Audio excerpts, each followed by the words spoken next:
In this session, we'll study about RH blood grouping, and then we'll also see about coagulation of blood. So first, let's begin with this RH blood grouping. So here, this just like we have seen in earlier classes, the presence of antigen, A antigen indicates that is a blood group, and presence of B antigen indicates it's a B blood group. In the similar way here, okay, so presence of RH antigen indicates RH positive, right? And if the RH antigen, absence of RH antigen, then you have to take it as okay negative. So presence of RH antigen, it's RH positive, and if the RH antigen is absent, so if you see in the case of a cell, so this is a RBC, you may find okay this as a antigen, okay, so this is antigen A, and along with that you may find some other okay antigen, say that this RH antigen is also present. So this is RH antigen. Now the person's blood group will be okay A positive. So because RH antigen is present and the antigen A is also present, so hence the person's blood group is A positive.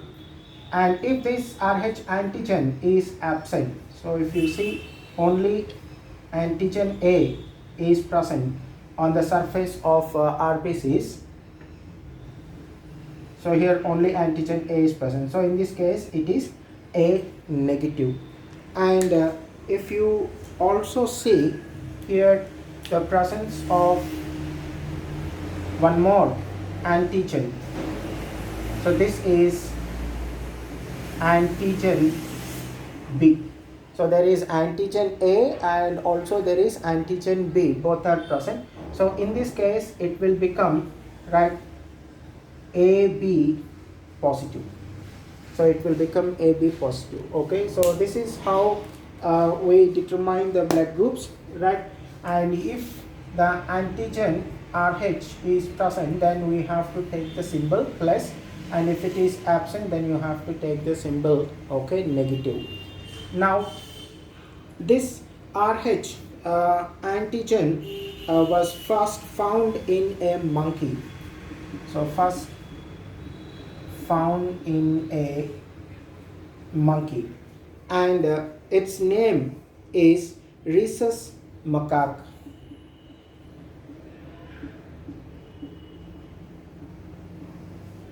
So its name is okay rhesus macaque.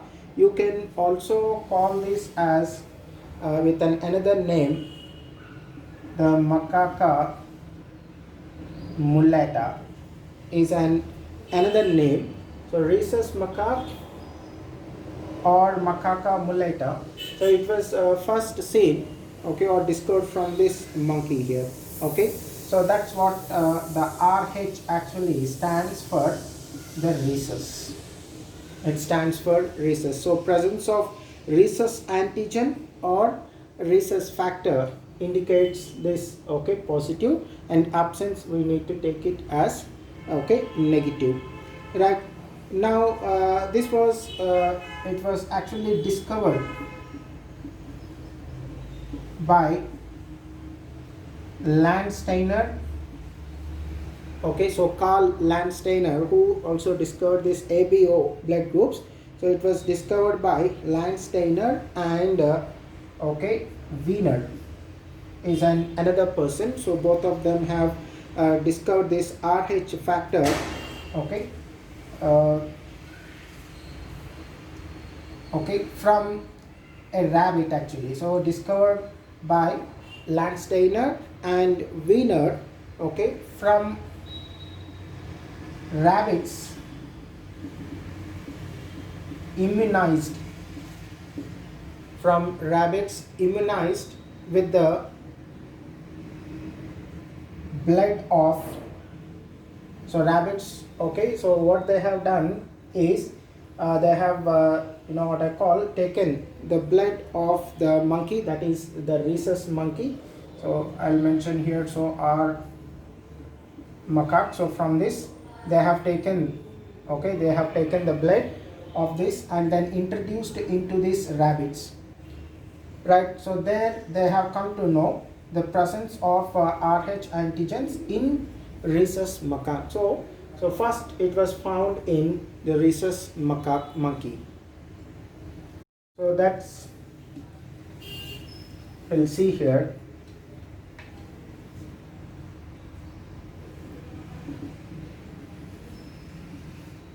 Okay, so blood was introduced into the rabbit. So this was the experiment they have done, and so here the rabbit have shown, okay, the reaction, and we have come to know that the R macaque has this RH antigen other than A antigen and B antigen, and it has led to the discovery of this, okay, RH antigen here. Now right about 80% of people are found to be RH positive.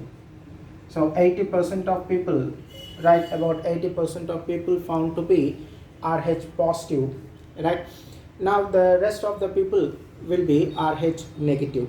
Now here there is a problem, what we call it RH incompatibility. Now we'll see about that RH incompatibility in humans.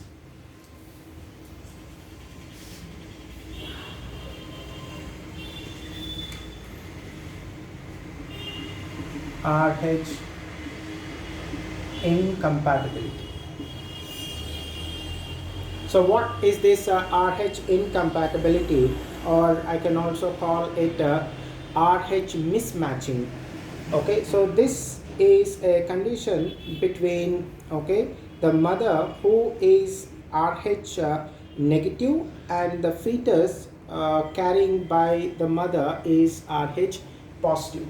So this RH incompatibility, the situation comes when, okay, a mother who is RH negative carries a RH positive fetus. So if we go into the genetics, you have to consider the positive, that is RH positive is a dominant character and RH negative is a recessive, right, character. So now when a man, okay, who is RH positive marries a right woman who is RH negative, then there is a chance of baby having RH positive. So then there is a chance of having, okay, RH positive of the fetus when a man with RH positive, okay, marries a woman with RH negative. So that I will show up here. So plus, okay, so right, so this as we have not completed that genetics, we'll see those things. So you have to take, okay, so plus and then minus, okay, in this case. So that is RH, okay, minus, and this is RH positive. So this is what indicates RH positive and RH, okay, negative. Of course there is a chance if the person, the man, may be also having, okay, positive and negative. In that case also it is RH positive. So first instance I'll talk about, okay, in a homozygous condition. So here the positive into the, okay, gametes, and then the positive and negative, that's what Rh positive. So that is what I have mentioned here. When a man who is Rh positive marries a woman who is Rh negative, so there is a chance of having Rh positive, okay, baby. Okay, right. I'll take in another way also. Okay, so positive and negative. So I said when they are present, then also you have to take it as positive, because this Rh positive is a dominant character. Then negative and negative in case of okay, woman. So this is positive and okay, I mean man, and this negative is woman. I just mention here. This is Rh negative. So you will get negative into the gametes. Here the male will form two gametes. In that you will get one negative and one positive. So if this one and this one comes in, okay, so it is all okay, chance factor, then you will have Rh positive. So if this and this comes, okay, positive positive, again Rh positive, and if this and this comes, there is negative negative, Rh negativities, and this positive and negative, again you will have Rh, okay, positive condition. Okay, fine. So I'm sorry, I think I have merged this. I'll remove this. So that's a separate case.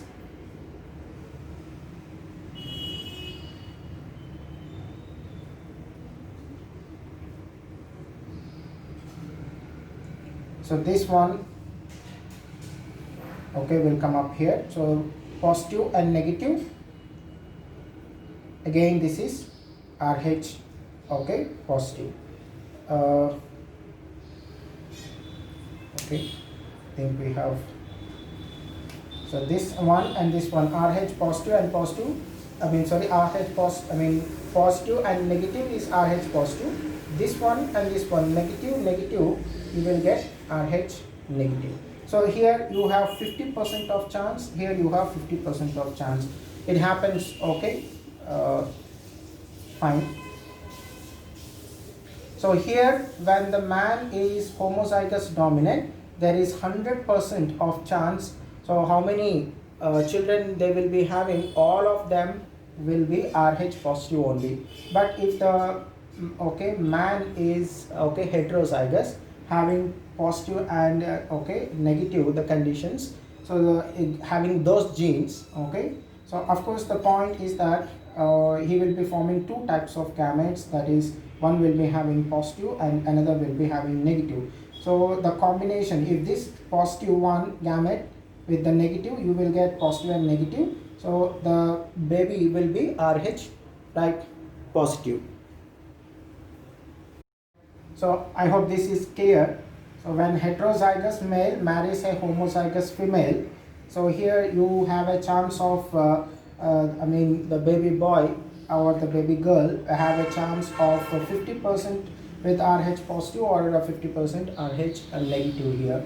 Okay, so whatever the condition is, this Rh incompatibility, the condition for Rh incompatibility is the mother is Rh negative and she carries a Rh positive fetus, then the condition Rh incompatibility comes here. So this results in a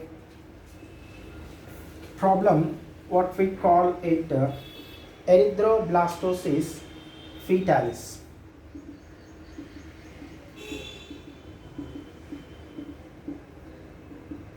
Comes with erythroblastocyst fetalis. Okay, so what actually is this erythroblastocyst fetalis? So in this, when the Rh positive fetus is growing in the mother's womb, okay, okay, the whole development will be normal, nothing problem, because as long as the right, the fetus grows inside the mother's womb, there is no chance of the fetus blood coming in contact with the mother's blood. Right, now during the delivery time, so there is a chance of the fetus blood, okay, coming in contact with the mother's blood. So this Rh fetus, Rh positive blood, of fetus, right, comes in contact with the mother's blood. It comes in contact with mother's blood. So when it comes in contact with the mother's blood, okay, so the mother gets sensitized. Okay, so what happens in the mother is that when this Rh positive means, we know that Rh positive means there is presence of Rh antigens, and these Rh antigens doesn't belong to the mother at all. So hence what happens is in the mother's blood there will be formation of, okay, Rh antibodies. So it results in development of Rh antibodies, okay, and they will be seen in the mother's blood.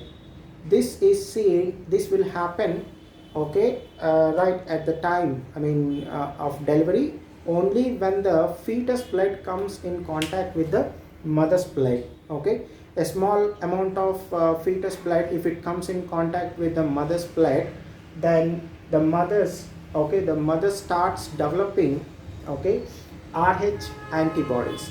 These Rh antibodies will fight with this Rh antigens. Okay, so now what happens, the first delivery will be normal.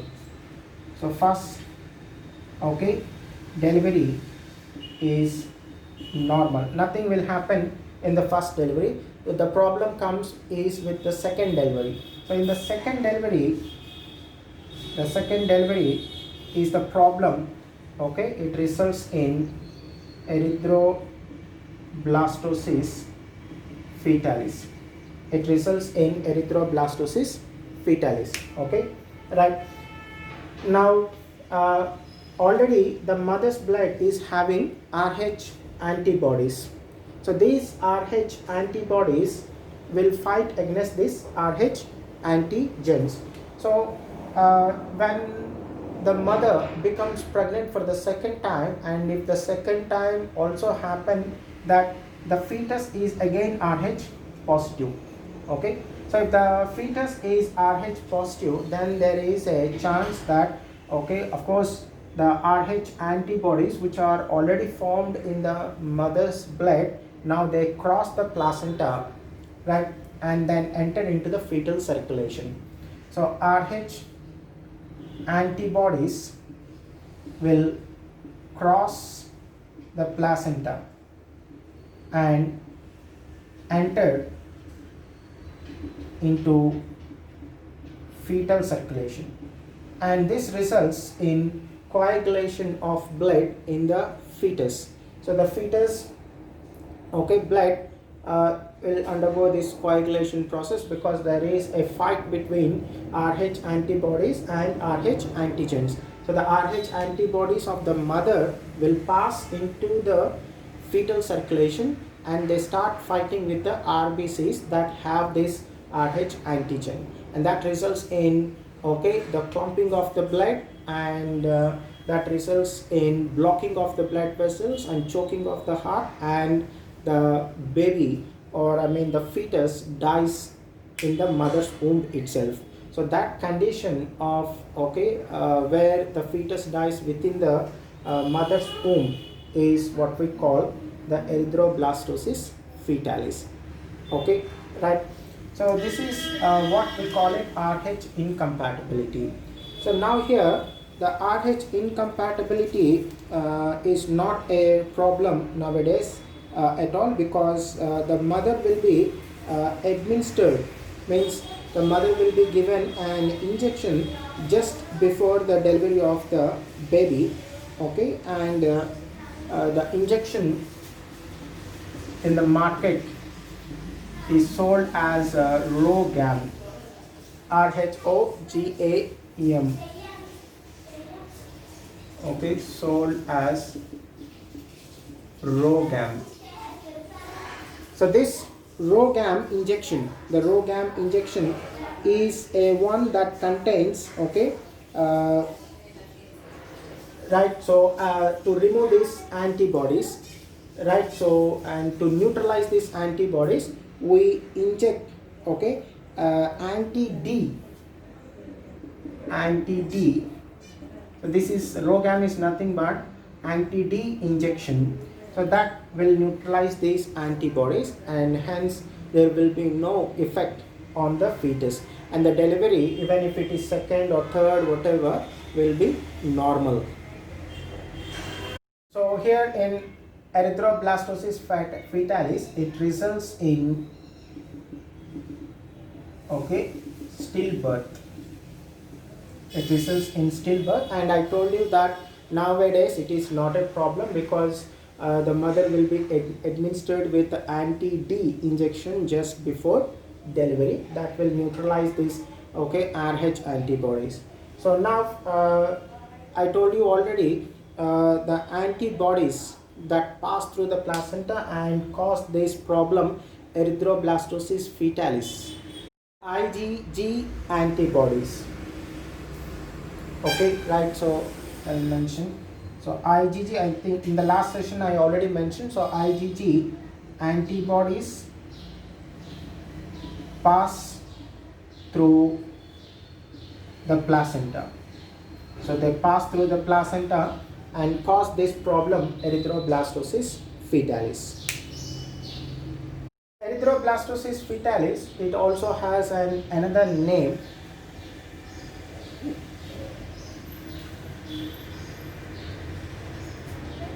So this is also called hemolytic disorder of newborn. So it's also called a hemolytic disorder of newborn. In short, you can take it as a HDEN, hemolytic disorder of newborn. So that's all about RH incompatibility or RH mismatching, right? The next one we shall see about the coagulation of blood.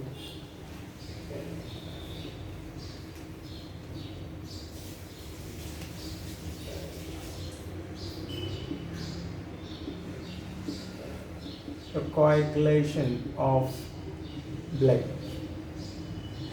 So whenever there is a injury to the blood vessels, there is a chance of okay, loss of blood from the blood vessels. Okay, right. So of course, definitely when the blood vessel has a damage, there is loss of blood, and what happens, the body has a mechanism to stop that flow of blood. So here, so that's what we say, the coagulation of blood or clotting of blood takes place whenever there is a injury. So wherever there is a cut on the, okay, hand or anywhere, right, then there is a right, loss of blood from that point. So immediately there are certain factors which are present in the blood circulation will come to the site and then completely close that area so that further loss of blood doesn't take place. So that's we'll see under this coagulation of blood. Okay, right. So there are, as I said, lot many clotting factors are required.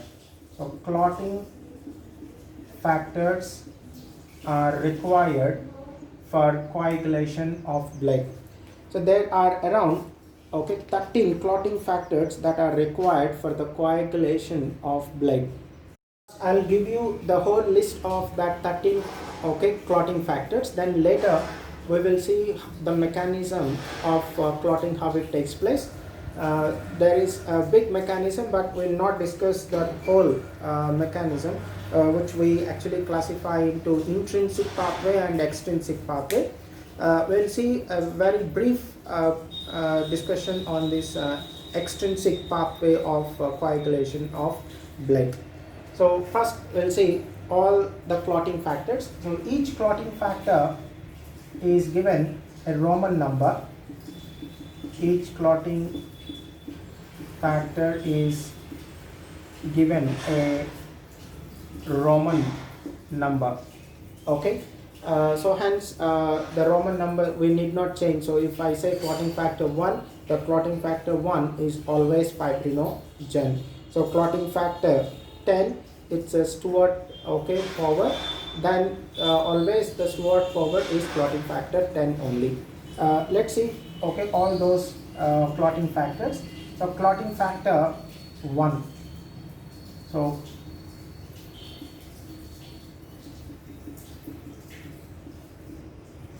right, so this factor 1 is fibrinogen. So here whatever that clotting factors I will be usually mentioning gen at the end, which means they are all in the inactive state. So later they will get activated. Okay, so all these clotting factors will be in inactive state when they are released. So clotting factor 1 is fibrinogen, and clotting factor 2 is prothrombin. Then clotting factor 3 is thromboplastin, right? Or you can also take it as thrombokinase, right? Also we call it a platelet tissue factor.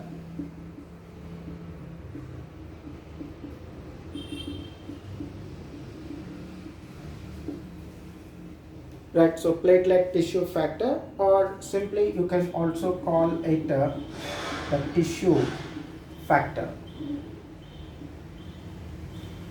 Platelet tissue factor or tissue factor. So that is clotting factor 3. And then clotting factor 4 will be the calcium ions. Then clotting factor 5 is labile factor. Also we call it accelerated globulin.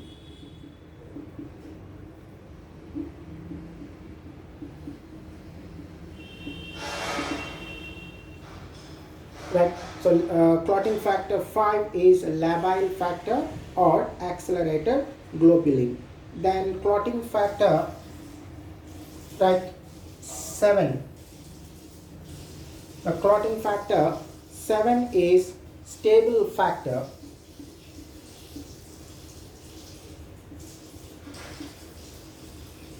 It's a stable factor, or also called pro-converting. Then clotting factor 8. So there is clotting factor 8. So this clotting factor 8 is anti-hemophilic factor 8. So this will actually help in preventing this hemophilia. We have not finished in the second year. We'll come to know once we finish these principles of inheritance and variation. So this clotting factor 8, we call it anti-hemophilic factor 8. Then clotting factor 9. The clotting factor 9 is anti-hemophilic factor B.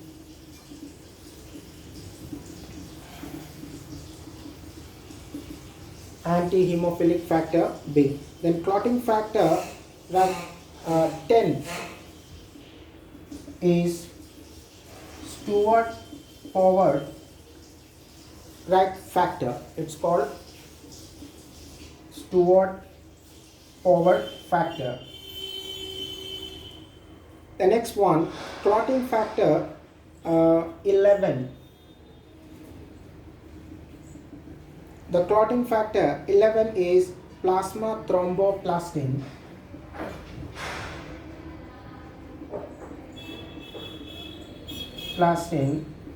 Antecedent.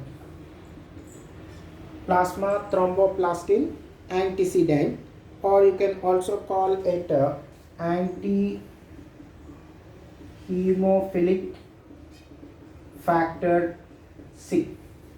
Anti-hemophilic, okay, factor C. Anti-hemophilic factor C is 11th factor, that is plasma thromboplastin antecedent or also we call it anti-hemophilic factor C. Then the factor 12, the clotting factor 12 is H-band factor,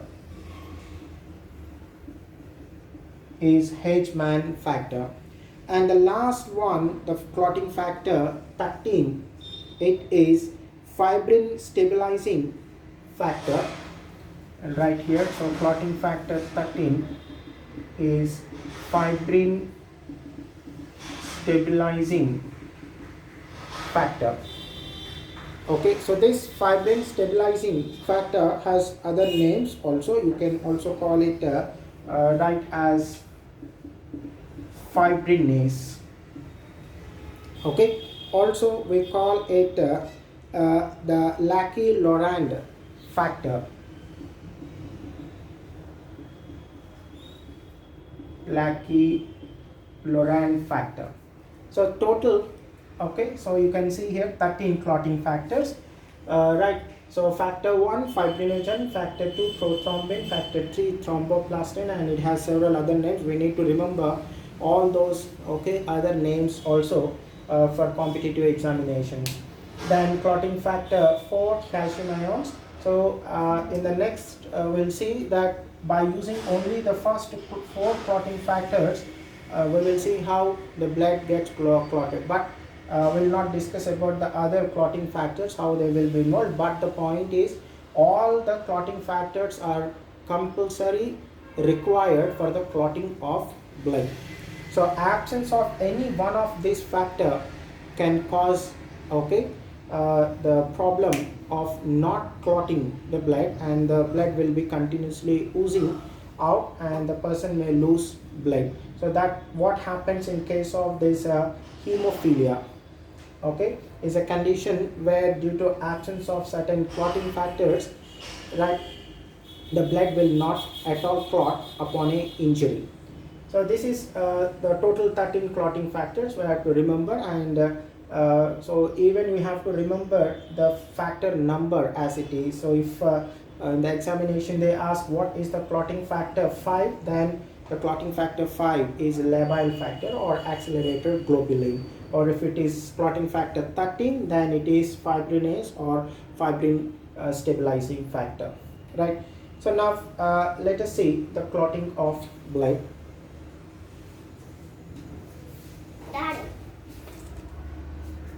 So we'll see according to Best and Taylor, okay, method of clotting blood.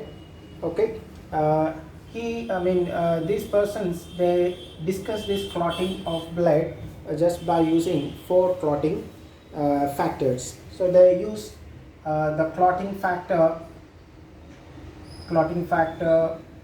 1, the fibrinogen, then clotting factor 2, it is prothrombin, and clotting factor 3, that is a thromboplastin,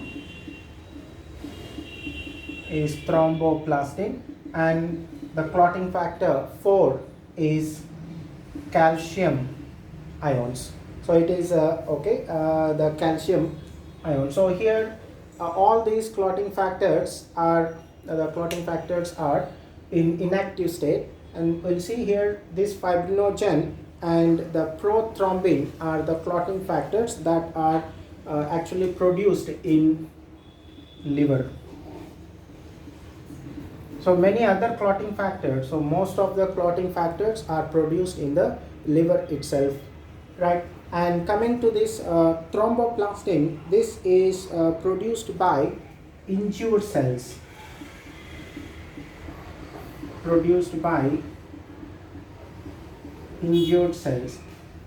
Okay, and these calcium ions are present in the blood circulation itself.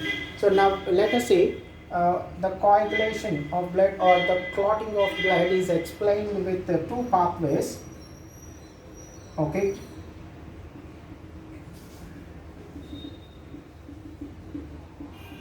is explained with two pathways. One we call it the extrinsic pathway, and another one we call it the intrinsic pathway.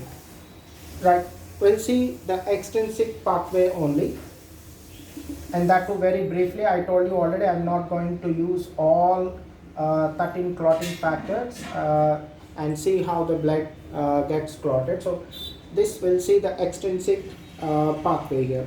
So here, when the tissue is damaged, so the tissue, okay, results this release of thromboplastin. It results in the release of the thromboplastin. So this thromboplastin will activate prothrombin. It will activate prothrombin, okay, to thrombin. So it will activate prothrombin to thrombin, and this will take place in the presence of the calcium ions, and this thrombin, now it will activate the fibrinogen into fibrin. So this fibrin will result at that, okay, site of injury. It results in the formation of a network. So it results in the formation of a, okay, so network, and you can see here, so this is how the clot looks like. So these are all the fibrin threads at the site of injury, right? And this will prevent the loss of blood cells to outside, right? So this is, right, a brief, okay, explanation of coagulation. So at this end, so you can see here, this is the, okay, the coagulum, or it's also called clot. So this is a brief explanation on coagulation of blood. So in the next session we shall see about lymph, and then we'll also see about structure of a human heart.